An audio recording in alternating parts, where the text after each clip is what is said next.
This conference will now be recorded. So, okay. Shall I?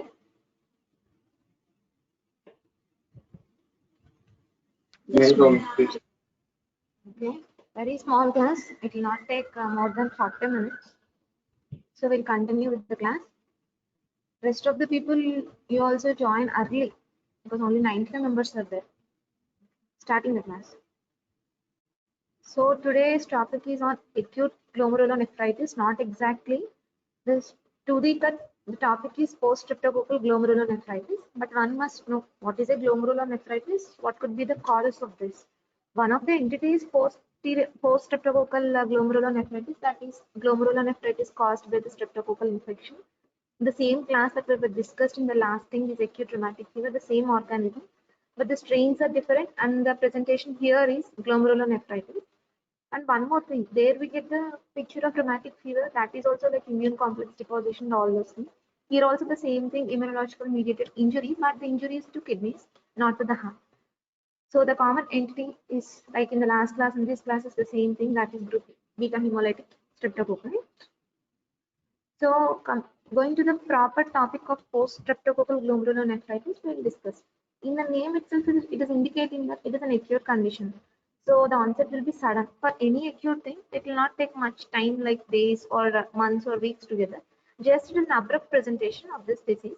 But one thing is the presentation will be abrupt, but the damage, it will take some latent period, but it will present for us like an acute symptoms. So this is like introduction for this topic. So going to next slide. So acute glomerulonephritis or acute nephritic syndrome. This is one of the synonym. So what happens with this? Already told you that is relatively abrupt onset of variable degrees of hematuria, edema, hypertension and oliguria. You must be knowing all these words. What is hematuria? Blood in the urine. So it could be like half blood in the urine. Why? Am I not clear, ma? Shall I continue? Please, someone answer. Yes, ma'am. Okay. If any disturbance is there, just anyone can speak up. I couldn't see your people faces, right? So you can talk anything. So hematuria, edema, hypertension, and oliguria. These are the classic clinical presentation of a nephritic syndrome. So automatically, what is the function of the kidney to produce urine, like to remove the waste or metabolic products from our body? That is one entity. So any like what will happen if at all any injury to the glomerulus or any injury to the interstitium or any injury to the kidney part anywhere? Mostly these are like glomerular causes, so hematuria will be there. We classically define the hematuria presence of RBCs like more than 5 RBC per microliter in a centrifuged urine. We call it as hematuria. Usually we see color of cola colored urine and we see plenty of red blood cell casts and all these things that suggest that this is a glomerular hematuria. See, if at all injury is not at the level of glomerulus, at the level of urethra or something like lower urinary tract, we can see the frank blood. But in this condition, we usually see the glomerular injury. That's why cola colored urine or microscopic hematuria and microscopic hematuria. Sometimes only microscopic hematuria one can appreciate rather than gross blood in the urine. Next is edema. Why edema? It is due to sodium and water retention because some loss of amount of proteins will be lost. Like when the filtration barrier is damaged, what will happen? The proteins like albumin all will be lost in the urine. So ultimately, because of hypoproteinemia, decreased plasma oncotic pressure and increased hydrostatic pressure results in sodium and water retention. That is one of the things, but the classical presentation will not be edema because it is not an nephrotic syndrome that most of the proteins will be lost or like that. So hematuria, next is edema, next is hypertension. So you all know, like you people know, like juxtaglomerular apparatus will be when present under renin-mediated hypertension, all the things. So and another entity is hypertension. Another one is oliguria. Obviously, the urine output will be decreased.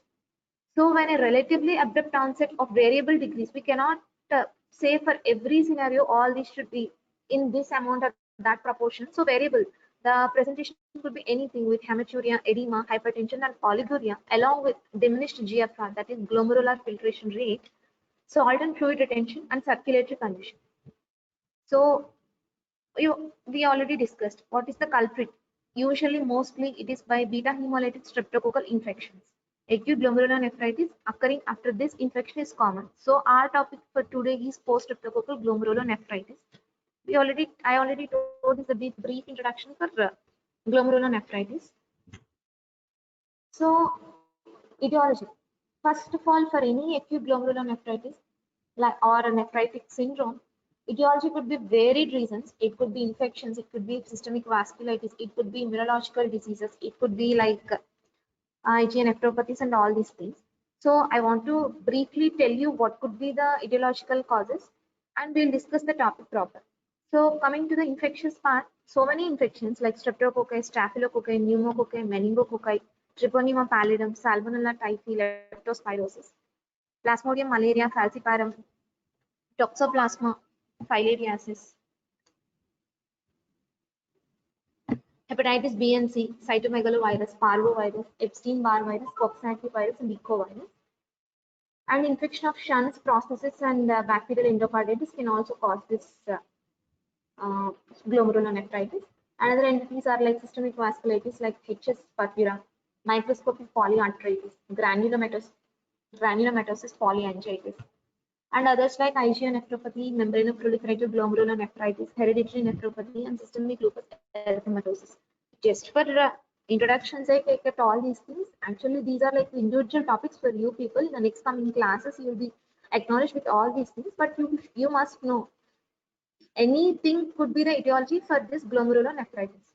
So coming to topic proper, our topic is post-streptococcal acute glomerulonephritis. So for any clinical picture we already discussed, there is abrupt onset of symptoms with variable degree of presentations with hematuria, edema, hypertension, and renal insufficiency. Renal insufficiency that one can say with the reduced GFR and oliguria. So coming to the present scenario, like in India and other developing countries, it is still a common cause, while in advanced countries, it is due to a cause other than a streptococcal infection. So infection is group A, beta hemolytic streptococcal infection. Following infection of throat or skin by nephrogenic strains. Last week we discussed like rheumatogenic strains that cause rheumatic fever. So strain is very important to cause the particular disease. If the strain is nephrogenic, we get the picture of a glomerulonephritis or involving the glomerulus, nephron, kidney. So whatever the infection, it could be throat infection like pharyngitis or skin infection like pyoderma. It should be like with nephrogenic strains. So what are those strains? The pharyngitis causing streptococcal infection, the strains are M1, M4, M25, and some strain of M12 in winter season. Skin infections, M49 serotype in summer. So here seasonal variation one can appreciate. So glomerulonephritis we cannot tell. If at all the pharyngitis, if those strains are affected in that particular season, we can see. And even in summer season, there is a probability of getting this glomerulonephritis when skin infection with the serotype of M49 is involved. So coming to the pathogenesis part, till now we discussed only what is the cause, what is the etiology, what are the probable strains, what could be the clinical presentation, and one more important thing, it is an abrupt onset with variable degree of all the things we discussed, like 4 things, that is hematuria, edema, hypertension, and oliguria. So those 4 things is a must when you are writing an answer to this question in examination. So coming to the pathogenesis, I already discussed. This is an immune complex mediated thing. So usually we get a history. The presentation will be like all those things till now we discussed, and there will be past history of some sore throat or some skin infections one should elicit during our history. So automatically immune complex mediated. So it requires some latency period, like in rheumatic fever, it took around 10 to 21 days. The same thing here also the molecular mimicry. So antibodies elicited by streptococcal antigens react with the normal glomerular antigens. So this is in situ theory. So antibodies that are streptococcal infection occurs, and antibodies to that the bacteria will develop automatically by cell-mediated humoral immunity responses.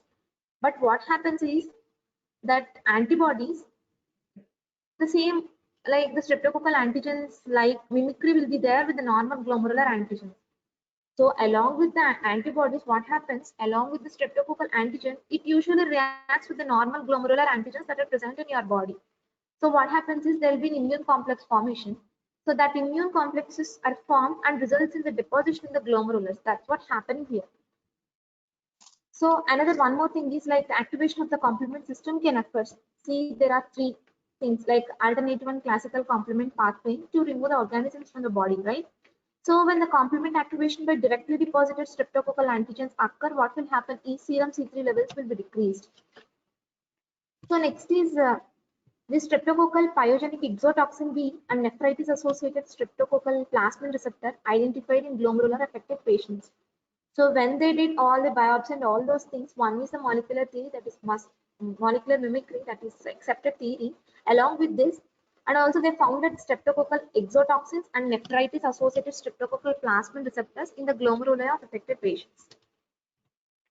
So glomeruli appears, what happens like enlarged, relatively bloodless, shows diffuse mesangial cell proliferation with increase in mesangial matrix one can see in a microscope. In the early stages, we can see like neutrophils infiltration, and in severe stages, we can appreciate crescents and interstitial inflammation. This is more of like pathology classes. I think you people are more clear rather than me because you people completed pathology. So these are the things. So molecular mimicry occurring, so antibodies in situ formation. Another one more theory is there in that what happens is like directly not within the glomerular antigens, this complex mediation occurs. Already immune complexes are there in the blood and they attack the glomerular antigens. So that is another theory. One is this reacting with normal glomerular, another one is immune complexion resulting in glomerular deposition. This is the most accepted pathogenesis. Okay. So this is a thing that moderately severe proliferation with neutrophilic infiltration, and there are some few open capillary luminar.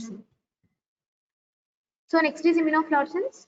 What you can appreciate in immunofluorescence in this post-streptococcal glomerular nephritis is granular deposits of IgG and C3 along capillary walls that looks like a starry sky appearance. Mesangial proliferation noted if biopsy done 4 to 6 weeks of illness, but usually this is very rare entity. We usually don't go for any biopsy for a simple post-streptococcal glomerular nephritis because this usually self-resolving.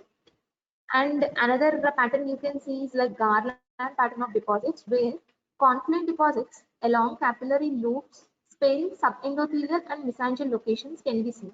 This is for your like memorizing purpose because this is not the clinical aspect to discuss. In PSGN, in this pathogenesis will be there like this, and one can appreciate these changes in immunofluorescence and under microscope. That's all. So this is the immunofluorescence picture.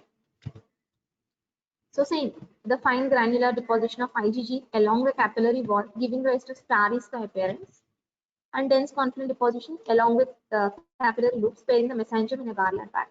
So this is starry sky, this is garland pattern.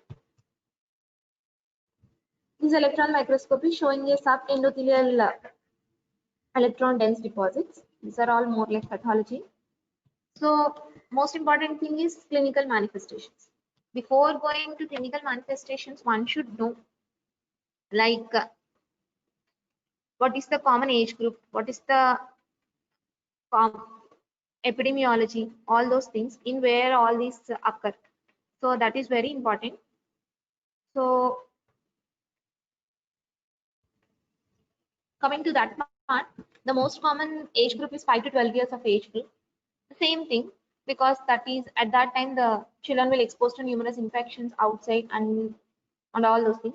And it rarely before the age of 3 years, one cannot label it as like post-streptococcal glomerulonephritis.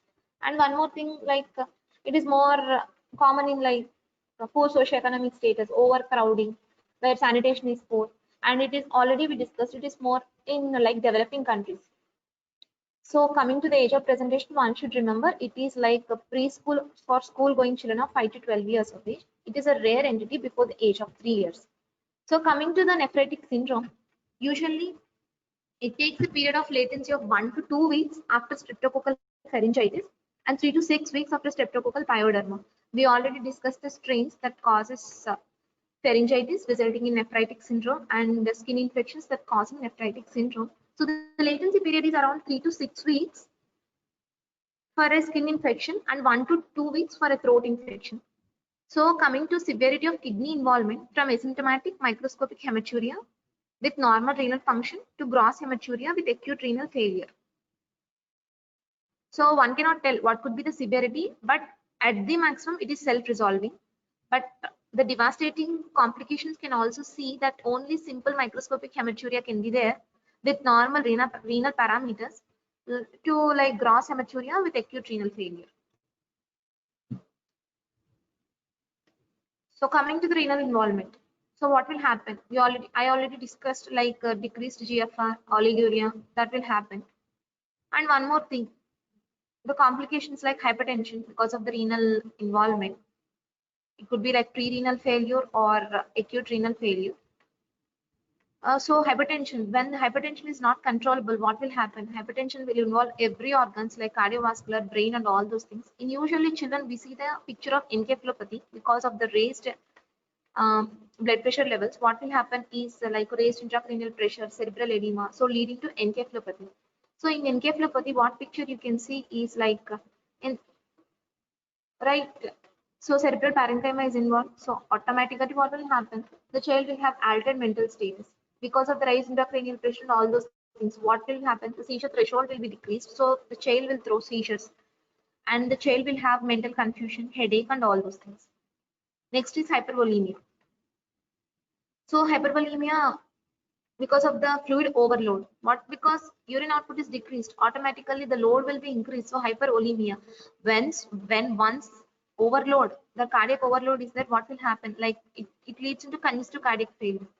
So the child, there are different presentations we already discussed. Sometimes only we accidentally detect the presence of microscopic hematuria during routine urinary examination.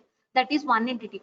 Or else the extreme presentation is that the child presents in you with a casualty with the features of like seizures, altered status, and all these things. It could be due to hypertension, encephalopathy, one of the complications, or like they're present with congestive cardiac failure with symptoms of dyspnea, breathlessness, cough, and the presence of bilateral crepitations and pulmonary edema and congestive cardiac failure. All these are the things. So we should be very cautious. We have to know the extreme presentation and we have to know the common presentation. So this is the entity in the clinical presentation. The same thing, encephalopathy and heart failure. So peripheral edema, we already discussed why peripheral edema, because of the salt and water retention. And in this thing, it is a nephritic syndrome, but there will be a combination of picture of nephritic and nephrotic that is very rare and it is seen in less than 5% of children. And what could be the other common clinical features are like malaise, lethargy, abdominal pain, flank pain are common. So these are the non-specific symptoms. We cannot say with these symptoms, but the classic symptoms we already discussed. The 4 things one should remember, like hypertension, oliguria, hematuria, and edema. So what could be the duration of disease? Acute phase, it may last for 6 to 8 weeks. The onset only will be abrupt. The duration is very long, that it will not resolve within 2 to 3 days. So it will take its own time. So because it is a complement mediated pathway, neurological mediated pathway, so all the things coming down to the normal level, it takes at least of 6 to 8 weeks. And what about the other presentations? How much time it will remain? That is very important. See, if for this presentation we'll do like all these things like oliguria, everything will be there like hypertension. So what are the entities we need to monitor? So what will we see in a urine routine examination is proteinuria, right? So proteinuria and hypertension like 4 to 6 weeks. It will last for 4 to 6 weeks. So we need not be like worried if the proteinuria is continuing for 2 to 3 weeks that it is not. So we can wait even for 4 to 6 weeks to resolve on its own like proteinuria and hypertension. So it is not a permanent cause of hypertension in a child. It is one of the presentation of the hypertension in a child. So one should monitor and one should properly intervene with all the drugs and one should know when to taper all those drugs. So that's why in this each clinical presentation, how much time it lasts, one should know. If suppose, why I'm insisting, if the child is presented with you with all these clinical features and you diagnosed as post-streptococcal glomerulonephritis. So the acceptable duration of hypertension in that child is around like 6 weeks. So for 4 to 6 weeks, automatically the duration of disease course, it takes its own time. If at all it is more than like more than 6 weeks or something, then we have to be worried what could be the other probable causes or with other clinical manifestation. In that way, persistent microscopic hematuria can be there even for 1 to 2 years. The child will be recovered from all the things like proteinuria will be subsiding, there will be no gross hematuria, edema will be resolved, hypertension will be resolved. But the microscopic hematuria will be there for 1 to 2 years. So follow-up should be there for 1 to 2 years. So one should not confuse. If any hematuria is going on continuing, one need not worry. It will take its own time. So that is the classic clinical presentation with a mild to severe presentation. Mild is those 4 clinical symptoms, and severe is like encephalopathy or congestive cardiac failure. And duration of each symptom like proteinuria and hypertension like around 4 to 6 weeks. Microscopic hematuria lasts for 1 to 2 years. So that is the typical presentation. So one must know for every disease there will be some atypical presentations. It is not like a hard and fast rule, like only the child should present with typical presentation. So one should know what could be the other presentation of this common entity. Like some will present with severe symptoms, but there will be absence of initial urinary abnormality. So that is one thing. Who present with some presents with like purpuric rash. So that is vasculitis like picture. Difficult to distinguish PSGN with HSP nephritis without renal biopsy. In those atypical presentations, there will be no other option. One should go for a renal biopsy to rule out with other clinical diseases like HS purpura and all those things. So, and one more thing is presence of nephritic syndromes within 2 to 3 days of respiratory tract infection usually suggests IgA nephropathy and Alport syndrome. That why I am mentioning this part is, if the child is having some past history of the infections like respiratory tract infection is there, like pharyngitis is there, it is very unusual to present within 2 to 3 days. I already told it take around period of 2 to 6 weeks. So the latent period will be more. If the child is having respiratory infection, the mother is complaining 2 to 3 days back and presenting with you with hematuria, it is unlikely PSGN, more likely it is IgA nephropathy or Alport syndrome. So next is acute pulmonary edema. We already discussed, because of decreased urine output and because of the hyperolemia, expansion of extracellular volume occurs, congestive cardiac failure and pulmonary edema, dyspnea and restlessness. Blood pressure is high initially, later in heart failure and shock supervened, and thereby resulting in hypertension. First, what will happen is, because of this hyperolemia, what will happen? Congestive cardiac failure will be there. So automatically heart is overloaded, unable to pump. So congestive cardiac failure will be there. So fluid overload will be there. At some point, this heart, like from compensated stage to decompensated stage, will land. So then it will land into cardiogenic shock. So all the overload will be there, but unable to pump that extra volume of blood to the periphery, so leading to the shock. See, initially presenting with the blood pressures with high and high with hypertension. Later on, when the shock intervenes or supervenes, there will be hypotension, like there will be reduced BP and there will be tissue hypoxia, there will be acidosis. So one should be careful and one should intervene during the initial phases where the volume overload. One should cut down with all our anti-congestive measures like diuretics, positioning and everything, and along with antihypertensives. What can you see in an X-ray, like mild cardiomegaly along with a pulmonary edema picture. Next is hypertensive encephalopathy. What can we do in hypertensive encephalopathy? One should reduce the blood pressure, right? But we cannot reduce drastically because it can lead further intracranial bleeds and other devastating complications. So one must be very careful in reducing the blood pressure levels. Drowsiness can be seen like 0.5 to 10%. All other things I already told. What could be like raised intracranial pressure features like nausea, vomiting, headache, seizure threshold will be decreased, so resulting in convulsions. In hypertensive encephalopathy, we can do one investigation, that is an imaging technique, right? So MRA, these are all the clinical features, could be entity, and we'll record the blood pressure. So what is happening in the brain, one should know. So if at all, if it is possible, we can do an MRA. In MRA, we see a posterior reversible encephalopathy syndrome. So obviously, being a very complicated presentation is there with the simple disease, but one thing it is clear that it is a reversible entity. So okay, so that's why we can even repeat it. Okay, when hypertension come down and everything come down, everything will be normal. The picture will be like posterior reversible encephalopathy syndrome. This syndrome affects occipital lobes more and resulting in flared intensities. I couldn't get a picture, that's why I didn't place. And the last one is acute renal failure. Ultimately, when kidney is involved, at last, with all these things, with all the other complications, automatically renal failure will be there. If you doesn't remember anything, at least write this part for any kidney disease. So what will happen in the renal failure, like oliguria and anuria and azotemia are the clinical features, the chief clinical features. In an acute renal failure, we couldn't appreciate this gross hematuria and edema because all of a sudden the renal function will be shut down and all these things will happen. So nephrotic syndrome, I already told you this is, I do agree, this is a posterior streptococcal, post-streptococcal glomerular nephritis and acute nephritic syndrome. Sometimes a mixed picture one can see. So a chance of presentation of less than 5% with nephrotic syndrome, nephrotic syndrome. So whenever you are getting this clinical history, like the child is having so and so skin infections 4 weeks back, now presenting with edema and massive proteinuria, one should not struggle or label it as PSGN because a mixed entity called as nephrotic is there in less than 5% of children. So in that, one should remember this point and we have to evaluate for the normally like of a PSGN. So one should remember this entity even. In this nephrotic, we see in a biopsy that are severe with extensive crescentic formations will be there and usual outcome is poor.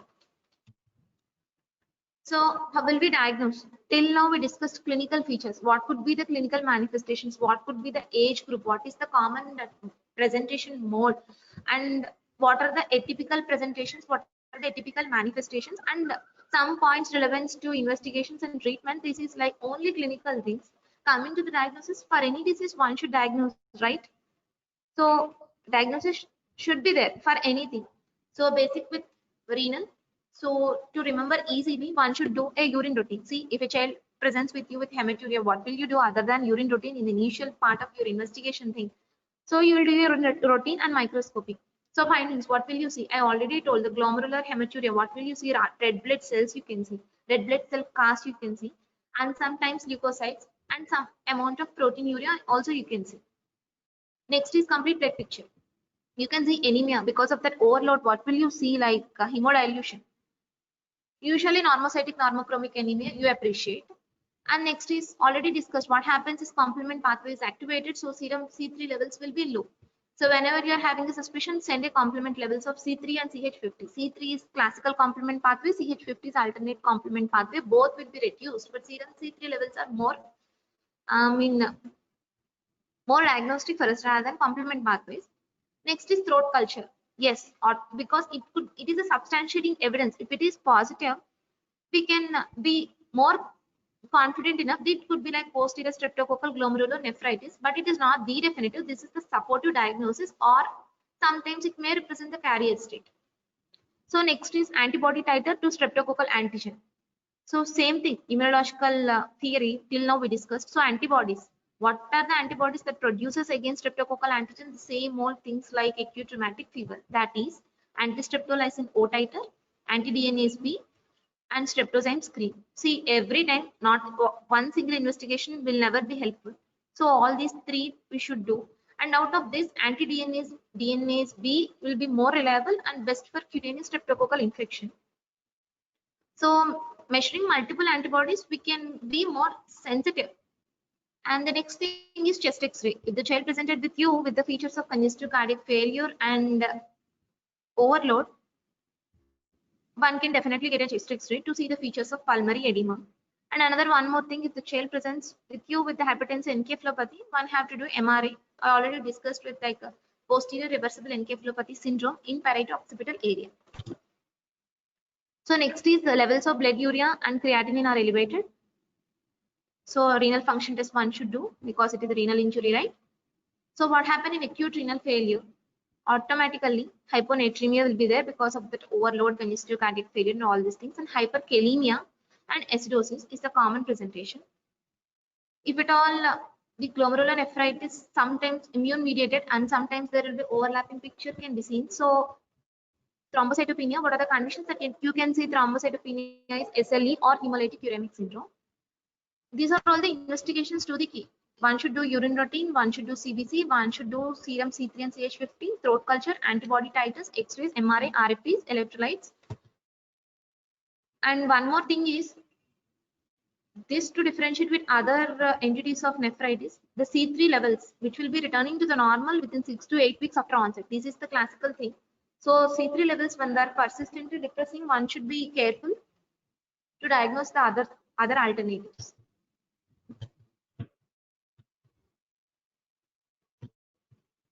Next is renal biopsy indication. What are the conditions? See, renal biopsy is an invasive procedures. We cannot go for every simple thing. First, we have to go with clinically, and one we have to put every differential diagnosis. One should rule out all the other things. So, what are the indications of a renal biopsy? Presence of acute renal failure, presence of nephrotic syndrome, that is atypical presentation, and absence of any evidence of streptococcal infection, then one must go renal biopsy. Normal complement level. So, anything that is deviating from the normal regular presentation, better to go a renal biopsy. So, what are the deviation things? One is important thing. Directly presenting with acute renal failure is a rare presentation, so go with a renal biopsy to differentiate with other entities like hemolytic uremic syndrome, SLEs, HSPs, and all other. Mixed picture is less than 5% of cases, so better go with renal biopsy in that condition. Usually, this is due to streptococcal theory, all the immunological theory. When you doesn't found any supportive evidence of streptococcal infection, better to go a renal biopsy. Already told the complement pathway is activated and levels will be decreased. When you found out normal complement level, better to go a renal biopsy. And one more thing, hematuria, proteinuria, and impaired renal function, low C3 levels, I already told, C3 levels will be normalized within 6 to 8 weeks. When the complement levels are persistently low for more than 2 months after onset, one must go for a renal biopsy. Whenever the child is having any systemic features, apart from the routine regular presentation like fever, rash, joint pain, heart disease, go with a renal biopsy. And markedly anemic and the high levels of RFTs with elevated levels of blood urea or sudden onset of renal failure, go with a renal biopsy. So treatment, what could be the treatment? See, it is a self-subsiding thing, but one must support. It does not alter the natural history. Antibiotics, okay, but it doesn't do any help during once already the thing is developed. But 10 days of penicillin recommended to limit the spread of nephrogenic organisms is recommended recently. Next is, one can give symptomatic management because the damage happened is already happened. We see only the immunological response for that particular organism, right? So we cannot treat the organism at this point because now the culprit is not the organism. Now the culprit is the immunological mediated things that are happening to the glomerulus. So the hypertension, what will happen with this hypertension? So overload will be there. What will you do? Salt and water restriction one should do. And one should give diuretics. You all know diuretics. What will it do? Diuresis. So it will decrease the overload on the heart depending upon. One should use like long-acting agents like calcium channel blockers and beta blockers. If at all the child presenting you to hypertensive emergencies, one should go with IV beta blockers, labetalol and sodium nitroprusside and nicardipine.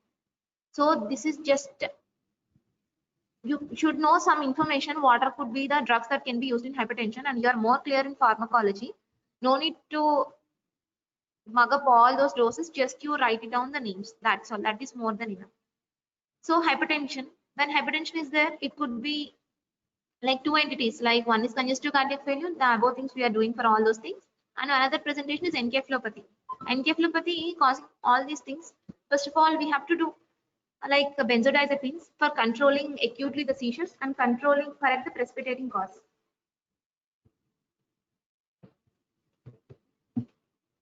Next is anemia. So what will we do? Anemia. If RBC of hemoglobin is below 7 gram per deciliter, slowly over 4 to 6 hours, give it around 10 ml per kg. In the presence of severe hypervolemia or hyperkalemia, blood transfusion during dialysis. And one more thing, one should be very careful regarding nutritional entity like salt restriction diet, and everything should be taken care. And restrict sodium, potassium, and phosphorus. And moderately restrict the protein while maximizing calorie intake to minimize the nitrogenous waste accumulation, because renal functions are already shut down at this point. You cannot go on dumping the proteins, and you cannot completely restrict the complete diet. So moderately restricted protein can be given with more emphasis on calories, like high energy things should be given at that point of time. And one more thing, when are we going to go for a dialysis where urine output is abruptly low? There is not at all any urine output like anuria or oliguria, go with a dialysis. And volume overload with evidence of hypertension and pulmonary edema refractory to diuretic therapy. See, for anything, when will we go to the when will we go for an invasive thing when it is not coming control of with our medications? See, if volume overload is there, if you are giving drugs like diuretics, it is coming, then there is no point in doing dialysis. So whenever anyone asks you what are the indications of some invasive procedure, first you have to tell with all our conservative measures, with all of the medical measures which are refractory to that particular measures or treatment, then we will go to the nether step. So that should be the first point one should write. And next thing is, whenever there is no chance of giving all these measures like diuretics and everything, when urine output is completely shut down, presented with acute thing, and the child and the patient is unable to take all those medication, and the time period is less, so you cannot go on giving drugs and all things, we cannot go on waiting, we cannot go for prolonged time. At that point also we go with another next important step. In that only, that is what happened with anuria, the sudden thing anuria, and with all the RFT parameters are elevated, there will be no time investing all this, giving all these drugs. And next point already discussed, with evidence refractory to diuretic therapy in all the measures. Next is persistent hyperkalemia. Hyperkalemia is the devastating entity. We can try with some drugs in the initial stages, but going on persistent hyperkalemia is not at all good. It causes like sudden cardiac arrest, sudden cardiac arrhythmias, and all these things will be happening with the potassium when it is present outside. Potassium it is an intracellular thing. Outside it is very less, like 4 milliequivalents per liter. When hyperkalemia it is like more than 7, more than 8, it is very difficult to treat with the drugs. At that point, it is persisting, go with the dialysis. And one more thing, severe metabolic acidosis, unresponsive to medical management. Anything, if we are unable to treat with our medical management, then comes the intervening procedures like dialysis and all those things. Severe metabolic acidosis, like you all know, metabolic acidosis pH of less than 3.5, 3.5 to 4.5 is normal. See, if at all pH is less than 7.35, we call acidosis. 7.32, we not intervene. If it is less than 7, we will intervene. If at all base deficit is more than 18, we will intervene. At that point, it is very difficult to correct with the drugs. What are the drugs we give you routinely for metabolic acidosis? First is fluid. First fluids, followed by sodium bicarbonate and all those things. If at all unresponsive to all those measures with medical management, go with the dialysis. Next is uremia. Uremia leading to all these like encephalopathy, pericarditis, and neuropathy. These three are the indications to go directly for the dialysis. When uremia landing in all these things, uremic pericarditis, uremic encephalopathy, uremic neuropathy, it is very difficult for you people to treat with all these drugs and all those things. And blood urea nitration of more than 100 to 150 milligram per deciliter, or sudden abrupt increase of all those parameters, then go with the dialysis. I hope I am clear what are the indications of dialysis. So automatically we are giving symptomatic treatment, antibiotic at that acute point there will be no use, and we are treating hypertension, we are treating encephalopathy, we are treating anemia, we are concentrating more on nutrition, and we are decreasing all these overload by all the previous measures. When that it is not possible, we are going with the dialysis. The indications for dialysis are these 6 points. And one should monitor what is the daily weight, what is the daily urine output, and what are the parameters like blood urea and creatinine and electrolytes. These should be monitored like every day basis, because just we can see the numbers, right? Electrolytes, potassium, clinical features. If at all, if you see potassium of 7, you cannot rely more on clinical features, because sudden abrupt cardiac deaths and arrhythmias will occur. So one must record everything. Why daily weight, madam? Because abrupt overload, fluid overload, body edema, so weight gain will be there. Abrupt urine output, oliguria and urea. If at all the child is improving, there will be passage of urine. So one must properly monitor urine output even. And also the lab parameters to introduce, one should monitor like RFTs and electrolytes. So clinical features, this is not to the post-streptococcal glomerulonephritis. This is like for everything like clinical features of acute glomerulonephritis. Just I want to emphasize this entity, because in this particular post-streptococcal glomerulonephritis, we discussed serum complements levels will be decreased.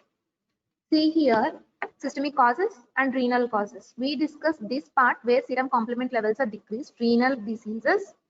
So in renal diseases, serum complements are decreased in like more than 90% of cases, right? So it is the most common entity, followed by membranoproliferative glomerulonephritis. But okay, see, and why I'm summarizing this point, it is very important for all these investigations we do, and one must be following up this case.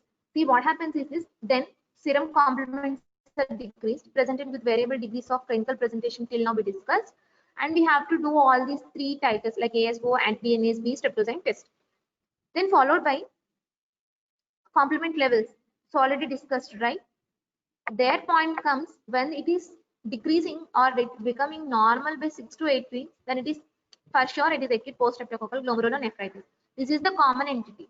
So there are so many conditions where serum complement levels are decreased apart from post-infectious glomerulonephritis. So you should know all these things. One is another renal disease like membranoproliferative glomerulonephritis. So there are only two renal diseases where you can see decreased serum complement levels. Systemic diseases where complement levels are decreased are lupus nephritis, subacute bacterial endocarditis, shunt nephritis, visceral abscess, essential mixed cryoglobulinemia. It is very difficult for you people to remember. Don't remember all those things. When you are writing decreased complement levels, two things. In those two things, 6 to 8 weeks, acute post-infectious glomerulonephritis complement levels will become normal. That is the diagnostic entity of acute post-streptococcal glomerulonephritis. Just I want to emphasize, there are so many glomerulonephritis where normal serum complement levels are there. So normal serum complement levels are more in renal diseases rather than decreased complement levels. But decreased complement levels, it is very easy. Only two conditions are there. One condition, it will be returning to the normal. Other condition will take time, or it will be going on persistently elevated C3 complement levels. So this is the thing. I hope I am clear. Any doubts? Are you awake?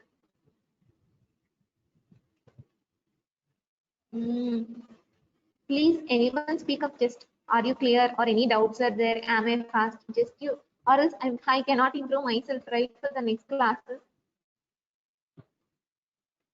Snehita.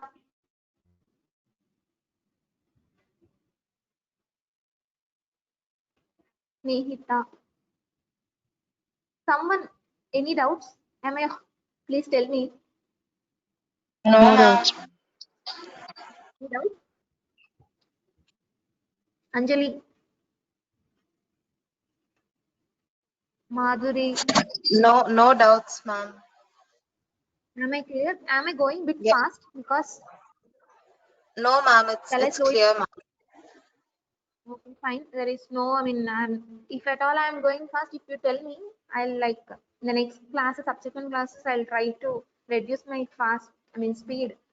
Because I couldn't see your This faces. So speed is that nice, is okay. ma'am. But yes, ma'am. If there are Any any problem issues, is we'll there? try to tell you, ma'am. But there aren't any problems as of now. Thank you. Any doubts are there? No, See, this is a ma'am. very simple topic, very easy topic and question. So it is your exam question exactly. So that's why just go it today if at all possible. If at all you're having books, like just it will take like 5 to 10 minutes. That's all. And Okay, only ma'am. important question for your examination. Mostly frequently asked question. It is very easy also. Okay. Okay, ma'am. All all gave your attendance. Yes, ma'am. So I'll save that chat now. So okay, I'm Oh, leaving the okay, meeting. ma'am. Thank you. Thank you, ma'am.